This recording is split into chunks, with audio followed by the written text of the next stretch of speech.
स्वागत है आप सभी का मेरे YouTube चैनल अभिजीत क्लासेस में। आज की इस वीडियो में हम लोग इलेक्ट्रोस्टैटिक्स के एक प्रॉब्लम को सॉल्व करने जा रहे हैं। ये क्वेश्चन IIT JEE में 2009 में पूछा गया है। इस क्वेश्चन में आप गॉसेस लॉ का एप्लीकेशन देखेंगे और अगर नॉन यूनिफॉर्म चार्ज डेंसिटी हो तो उस केस में आप किस प्रकार से इलेक्ट्रिक फील्ड को फाइंड आउट कर सकते हैं, ये भी सीखेंगे। तो चलिए शुरू करते हैं। दोस्तों हमारा क्वेश्चन है, a solid sphere of radius big R has a charge capital Q distributed in its volume with a charge density rho equal to k R to the power A, where k and A are constants and small r is the distance from its center. If the electric field at small r equal to capital R by 2 is 1 by 8 times that at small r equal to capital R, find the value of A। मैंने देखा ये question simple सा है। इसमें आपको करना ये है कि गॉसेस लॉ को अप्लाई करना पड़ेगा सबसे पहले इलेक्ट्रिक फील्ड को फाइंड आउट करने के लिए। देखिए हमारे पास जो क्वेश्चन है, क्वेश्चन के हिसाब से अकॉर्डिंग टू क्वेश्चन आप लिख सकते हैं कि जो इलेक्ट्रिक फील्ड है at small r equal to big R by 2 is 1/8 times the electric field at small r equal to capital R। तो इसका सीधा अर्थ ये हुआ कि हमें पहले फाइंड आउट करना पड़ेगा electric field at a distance small r, और फिर इस इक्वेशन में से आप इक्वेशन 1 मान लें। इस इक्वेशन में आपको पुट कर देना होगा इलेक्ट्रिक फील्ड की value small r equal to capital R by 2 पे और इलेक्ट्रिक फील्ड की value small r equal to capital R पे, और वहाँ से फिर आप कांस्टेंट A को फाइंड आउट कर सकते हैं। तो इसे सॉल्व करने का तरीका ये है कि सबसे पहले आप इसे स्टेप्स में डिवाइड कर दें।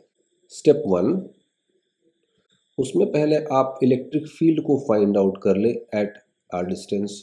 आप गॉसेस लॉ को अप्लाई करें।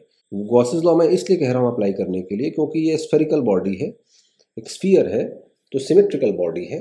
तो इस केस में इलेक्ट्रिक फील्ड को गॉसेस लॉ से फाइंड आउट करना बड़ा आसान होता है। सॉलिड स्फीयर को ड्रॉ कर लें जिसकी रेडियस गिवन है, रेडियस इज बिग R, ये इसकी सेंटर है। हमें फाइंड आउट करना है electric field at small r distance from its centre inside. तो आप मान लें कि स्मॉल r रेडियस की आप एक गॉसियन सरफेस ड्रॉ कर लें जो कि एक स्फेरिकल सेल होगी।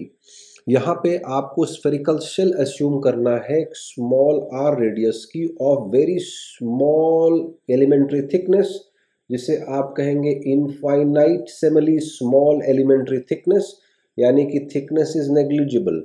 तो आप मान लें कि आपके पास एक शेल है of radius r and thickness dr which is extremely small of negligible thickness. आपने एक स्फेरिकल सेल अस्यूम किया of radius small r and thickness dr। अब हम लोग ऐसा क्यों कर रहे हैं? द रीज़न ये है कि यहाँ पे आप देख सकते हैं, यहाँ पे जो आपकी जो चार्ज डेंसिटी है वो नॉन यूनिफॉर्म है।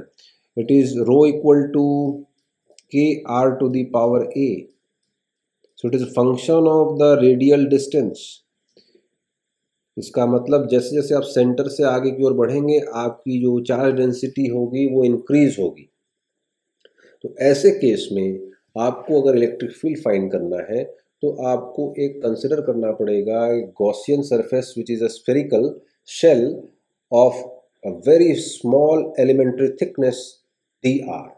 स्टेप 3 जो होगी आपकी, स्टेप 3 में we will apply Gauss's law, and according to Gauss's law the total electric flux through a closed Gaussian surface is 1/epsilon 0 times the charge enclosed। ये आप जानते हैं। तो टोटल इलेक्ट्रिक फ्लक्स जो होगी इस स्फेरिकल शेल से, जो टोटल इलेक्ट्रिक फ्लक्स होगी that will be E into 4 pi r square, because इस स्फेरिकल सेल की जो सरफेस एरिया है वो 4 pi r square, it is equals to 1/epsilon 0 times the charge enclosed. Now we will find the charge enclosed. E is the electric field at a small r distance from the center and Q is the charge enclosed। Q enclosed is the charge enclosed। Step 4 होगा हमारा, उसमें आपको पहले आप Q enclosed find out कर लें। Now what is given? Charge density is given and you know that volume charge density is charge per unit volume। Now what is the volume of this spherical shell which has a thickness dr? Area हो गई 4 pi r square multiplied by D are.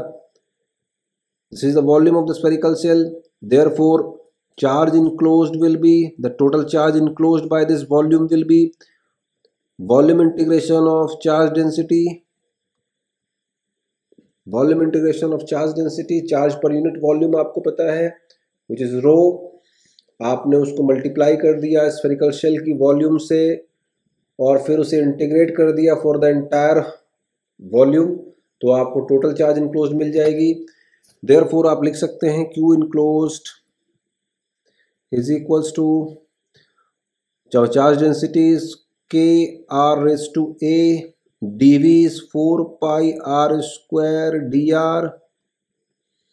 Now we will integrate it from, कहाँ से कहाँ तक integrate करेंगे आप, 0 से R तक इंटीग्रेट करेंगे. 0 से R तक, इस सेंटर पे आपने R को माना है 0, यहाँ से आप पूरे R तक इंटीग्रेट कर देंगे इसे. तो जब आप इसे इंटीग्रेट करेंगे तो विल गेट, क्या मिलेगा आपको, देखिए चार्ज इनक्लोज जो मिलेगी इट विल बी 4 पाई के इज कॉन्स्टेंट, इसे बाहर निकाल लें. तो integration of R to the power A plus 2 dr from 0 to R. Therefore, we can write that Q enclosed, the net enclosed charge is 4 pi k upon A plus 3 multiplied by R to the power A plus 3. This is the enclosed charge. Now apply this Gauss's law. अब यहाँ पे Q की value को put कर दें आप, तो ये आपका एक तरीके से स्टेप नंबर 5 हो गया. Therefore, applying Gauss's law, E into 4 pi R square is equals to 1 over epsilon 0 times 4 pi k upon A plus 3 into R to the power A plus 3.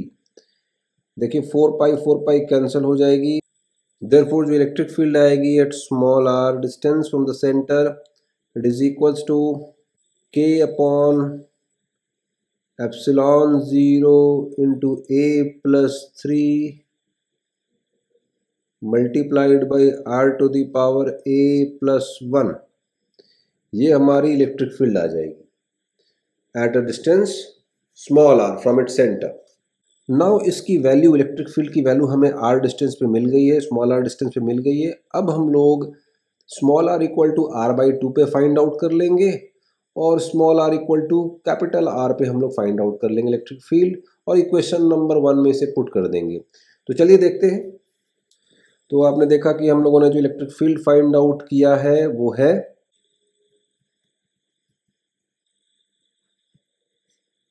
k upon epsilon 0 into A plus 3 multiplied by R to the power A plus 1. तो चलिए find out कर लेते हैं. At small r equal to r/2 what is the electric field. Small r equal to r/2 पे जो electric field होगी it will be k upon epsilon 0 into A plus 3 times r upon 2 to the power A plus 1 and electric field at small r equal to big R is equals to k upon epsilon 0 into A plus 3 into R to the power A plus 1. Now from equation 1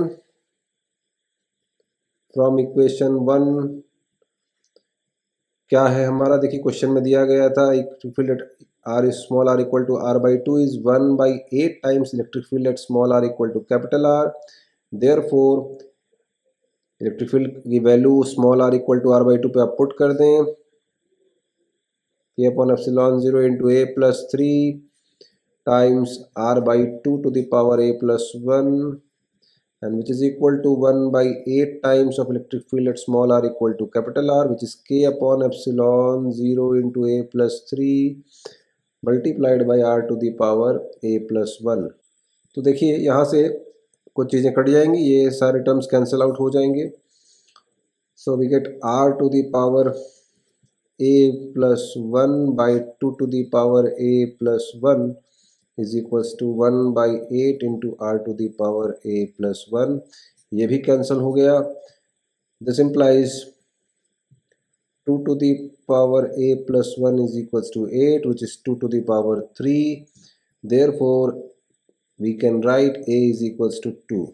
so guys आपने देखा a की जो value आएगी वो 2 के बराबर आएगी। So this is the answer. आपने देखा कि इस क्वेश्चन में हमें कुछ बातें सीखने को मिली कि हम लोग यहाँ पे किस तरीके से इलेक्ट्रिक फील्ड को फिगर आउट कर सकते हैं। If the charge density is non uniform, अगर यूनिफॉर्म चार्ज डेंसिटी होती तो इलेक्ट्रिक फील्ड को हम लोग बहुत आसानी से फाइंड आउट कर लेते। बट इस क्वेश्चन में सिंस आपने देखा कि रो जो है वो स्मॉल आर का फंक्शन है, तो इस केस में हमें इंटीग्रेट करके फाइंड आउट करना पड़ा नेट चार्ज इनक्लोज्ड। उसके बाद गॉसेस लॉ को अप्लाई करके हम लोगों ने इलेक्ट्रिक फील्ड को फाइंड आउट कर लिया एंड देन वहाँ से फिर हम लोगों ने ए को फाइंड आउट कर लिया जो कंडीशंस क्वेश्चन में दी गई थी। तो अगर आपको मेरा वीडियो पसंद आया तो आप मेरे चैनल को सब्सक्राइब कर सकते हैं और शेयर कर सकते हैं and do press the bell icon ताकि आपको हर नोटिफिकेशन मेरी फिजिक्स वीडियो से रिलेटेड मिलती रहे। Thank you for watching.